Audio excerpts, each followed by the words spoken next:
This is robo restaurant. Hi friends, ఈరోజైతే మేము robo రెస్టారెంట్కి వచ్చామన్నమాట. ఇక్కడైతే బాగుందన్నమాట. కార్స్ అన్నీ చాలా వస్తున్నాయి. ఈ రెస్టారెంట్ చాలా ఫేమస్ అన్నమాట. ఇప్పుడు మనం లోపలికి వెళ్తున్నాం, రోబో చూడబోతున్నాం. ఫ్రెండ్స్, మాకైతే ఇక్కడ సీట్ దొరికిందన్నమాట. అక్కడంతా చాలా బాగా ఫుల్గా ఉంది. అక్కడైతే రోబో ఉంది. రోబో వచ్చినప్పుడు తీస్తాను. రోబో అయితే చాలా బాగుందన్నమాట. రోబో అయితే ఇప్పుడు మా కాడికి వస్తుందన్నమాట.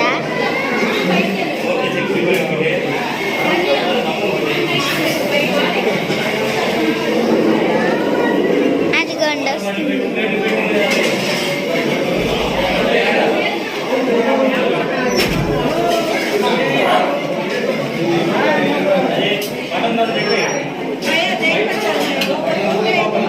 फोटो